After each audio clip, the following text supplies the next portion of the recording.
Assalamualaikum warahmatullahi wabarakatuh. Terima kasih sudah setia menonton channel Sejarah dan Kisah.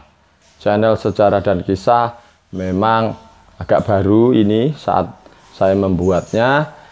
Insya Allah nanti isinya khusus tentang sejarah dan kisah-kisah.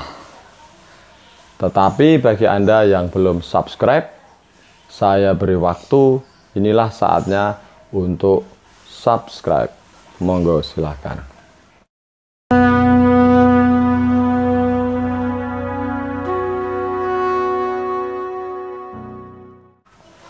Ini cerita dari kakek saya.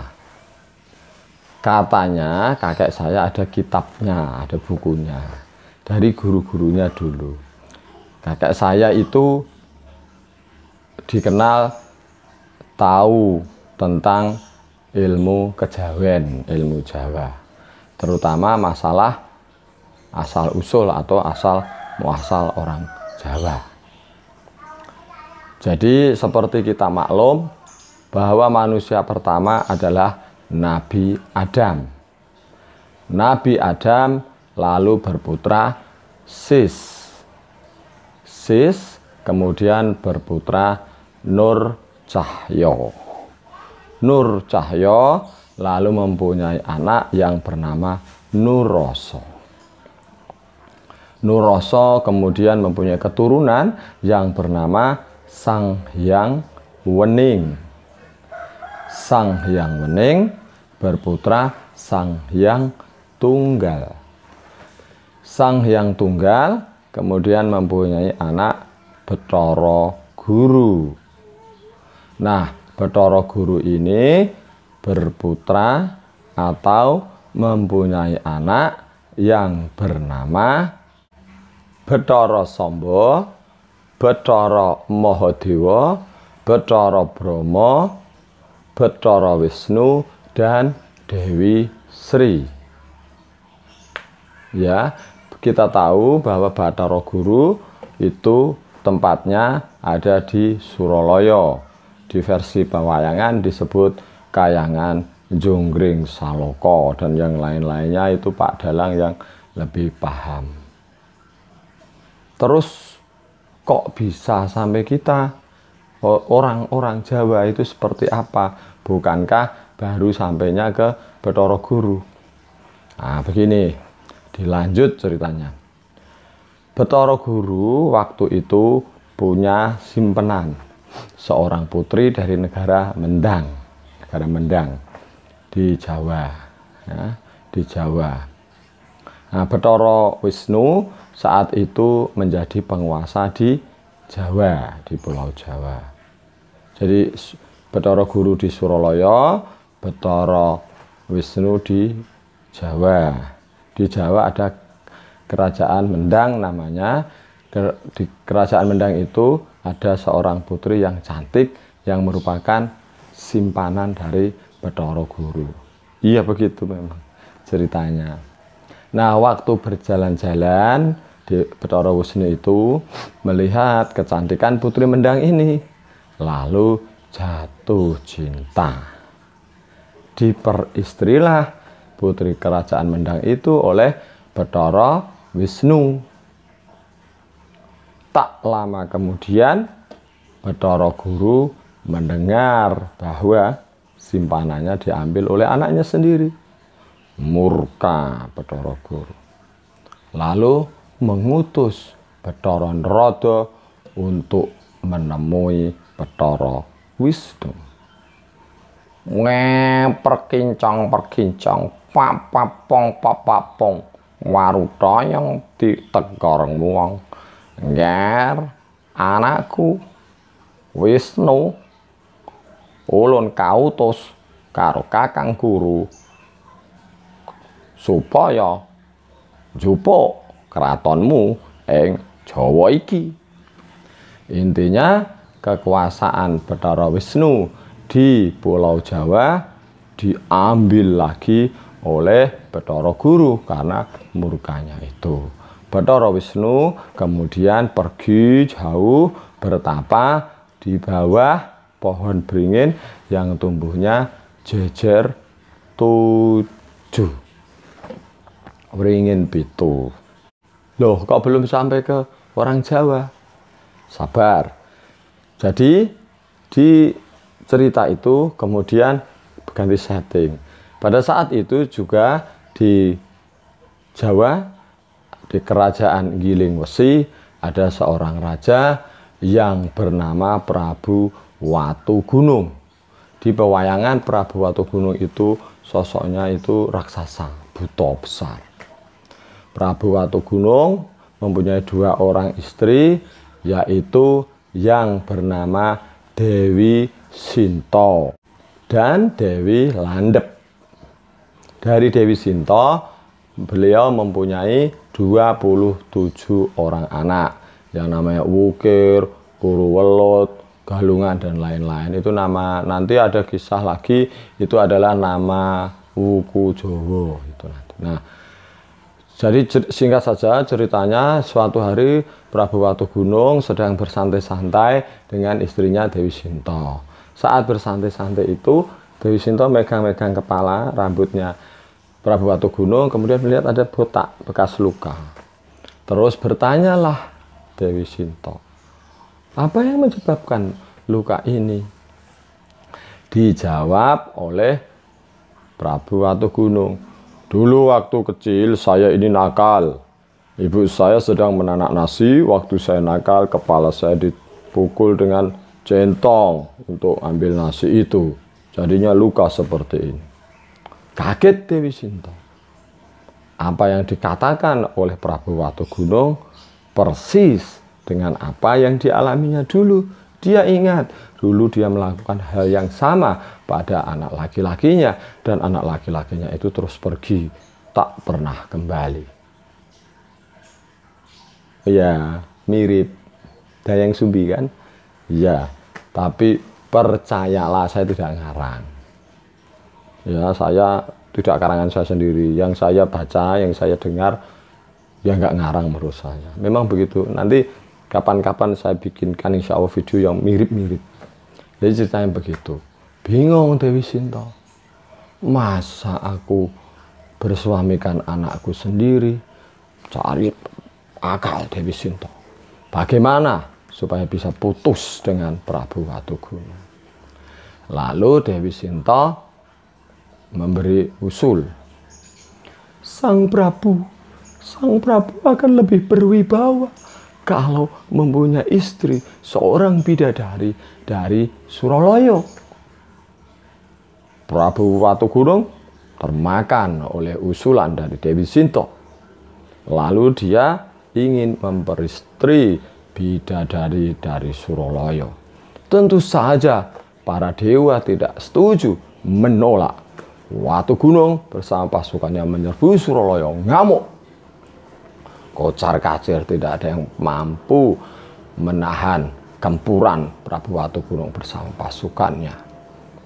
Saat itulah Bathara Narada mengusulkan bahwa yang mampu mengatasi Prabu Watugunung tidak lain, tidak bukan adalah Bathara Wisnu. Dengan berat hati karena masih marah, Bathara Guru mengutus Bathara Narada untuk menemui Bathara Wisnu. Ger Wisnu, sekarang kamu diminta untuk ke Kahyangan. Kahyangan sedang ada goro-goro karena ngamuknya Prabu Watugunung. Kalau kamu bisa mengatasi Prabu Watugunung, Ger, anakku Wisnu, semua dosamu akan diampuni dan bapakmu tidak akan marah lagi. Sendika dawuh Bigulun, kata Bathara Wisnu, kan halus. Berangkat, diatasi, ketemu 2 orang itu, Watugunung, Prabu yang diwayang itu buta, dengan Bathara Wisnu. Tapi Prabu Watugunung itu malah milih cangkriman, bedek-bedekan. Singkat cerita, cangkrimannya nanti di video yang lain insya Allah. Singkat cerita, hidungnya gatel. Singkat cerita, Bathara Wisnu mampu menebak cangkriman dari Prabu Watugunung. Kaget Prabu Watugunung. Saat dia sedang tertegun, kaget, shock karena tebakannya bisa ditebak oleh Bathara Wisnu.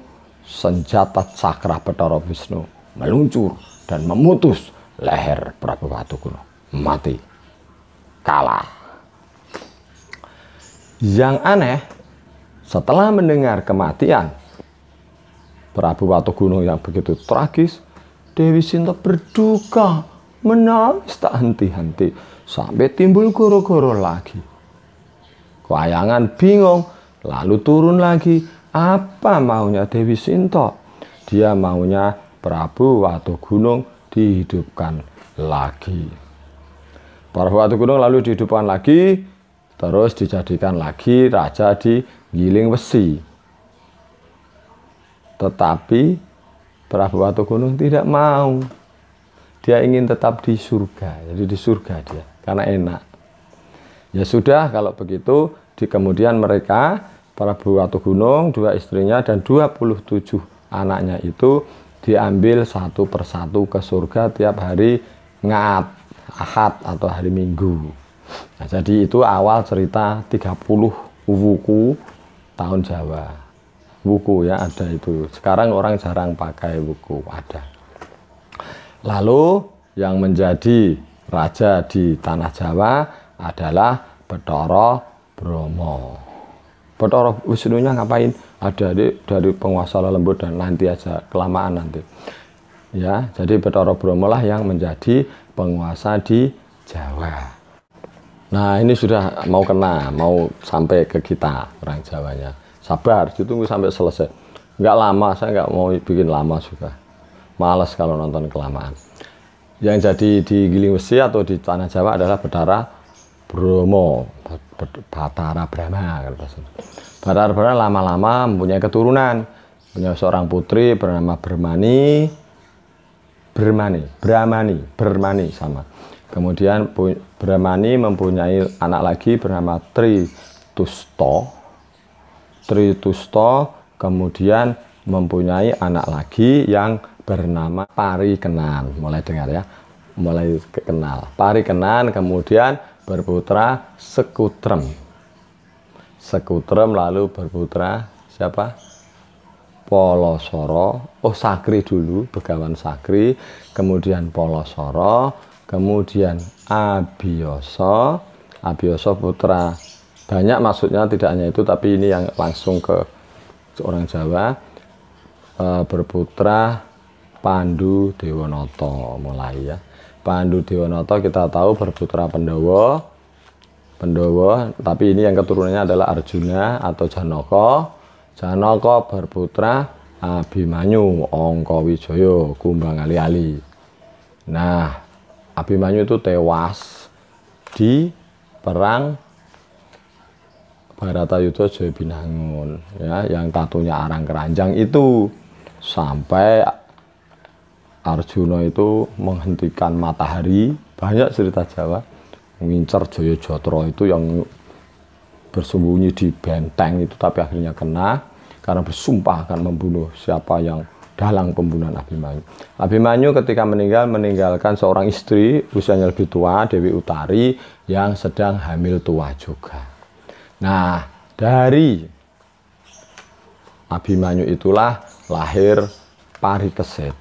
Setelah babat wayang Mahabharata, kemudian Bharatayuda Jayabinangun selesai, Parikesit inilah yang menjadi raja di Astina dan Amarta sekaligus.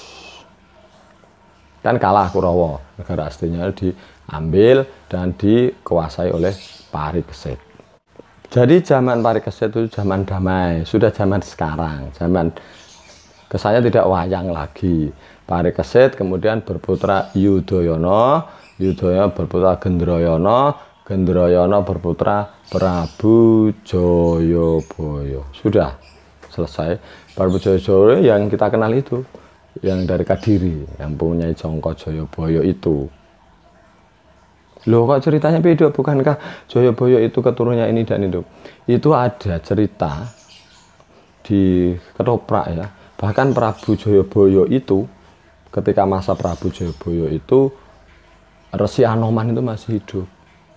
Jadi Anoman itu tidak bisa mati, masih Mayangkara, Gunung Kendali Sodo ya, Resi Mayangkara Anoman itu di Gunung Kendali Sodo itu justru minta kematian, tidak bisa mati-mati. Nah kemudian ada ontran-ontran, ada itu nanti lahirnya Angling Darmo, ada Kijing Wahono, Kijing Kusumo itu, ada rebut-rebutan itu ya, yang saat itulah justru terpanah oleh oleh Raden Kijing Kusumo itu. Anoman matinya itu zaman Jayabaya. Jadi ada cerita seperti itu. Ya, Jayabaya itu di versi yang saya tahu itu adalah mbahnya Angling Darmo. Nah, begitu nggih.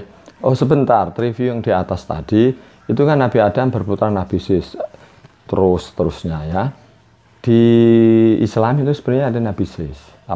Nabi Sis ya, ada dikenal Nabi walaupun tidak masuk yang 25 itu yang harus diketahui itu. Kemudian apakah Sang Hyang Wening itu sama dengan Sang Hyang Wenang di wayang? Iya. Terus berarti apakah wayang itu memang nyata? Kan begitu. Bukankah wayang itu adalah dari Mahabharata, dari India, karangannya Empu Wyasa dan Empu Walmiki. Saya tanya ke sana kemari, itu karangan tetapi nyata.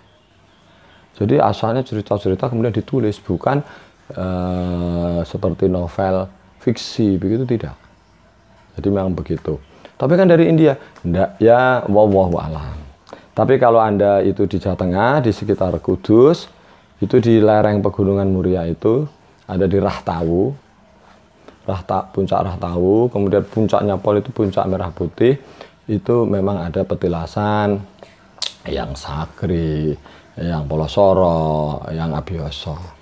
Yang sekarang sudah ada musolanya, sudah banyak orang yang ke sana, tinggi tempatnya. Mereka pada kayak bertapa begitu di hutannya. Jadi petilasannya ada. Orang yang bahasanya itu meyakini itu. Jadi orang yang percaya ya percaya bahwa inilah makam yang Abioso, inikah makam Pegahan Sakri dan seterusnya. Ya. Kalau Anda punya versi lain, bagaimana orang Jawa bisa nyambung sampai Nabi Adam? Jos. Tetapi yang rame memang seperti yang tadi. Paling-paling orang lupa nama urut-urutannya. Urutan tadi. Adam, Sis, Nur Cahyo, Nur Roso. Itu urutannya. Sang Hyang Wening, Sang Hyang Tunggal, Bathara Guru, kemudian Bathara Sambo, Bathara Brahma, Bathara Mahadewa, Bathara siapa? Wisnu, kemudian Dewi Sri. Ya, itu. Dewi Sri adalah Dewi rezeki, padi itu Dewi Sri.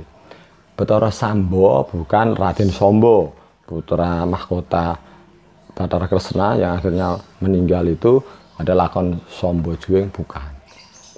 Ya, terus orang bertanya, dewa itu apa? Kok dewa bisa jadi manusia?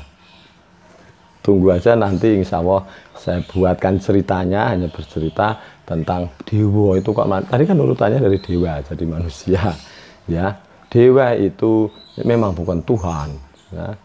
Di keyakinan mereka di Islam kan tidak ada. Apakah dewa itu malaikat? Kalau melihat cirinya tidak, karena dewa itu bisa salah, kalau malaikat tidak. Jadi seperti manusia, Semar Badroyono itu dewa yang ke Marcopodo. Pekatan ya. Mohon maaf kalau agak lama. Mudah-mudahan bermanfaat. Silahkan dikritik, dikirim atau ditulis komentar. Kritikannya tidak usah dipuji-puji, nggak ada yang dipuji. Anda menonton channel Sejarah dan Kisah. Assalamualaikum warahmatullahi wabarakatuh.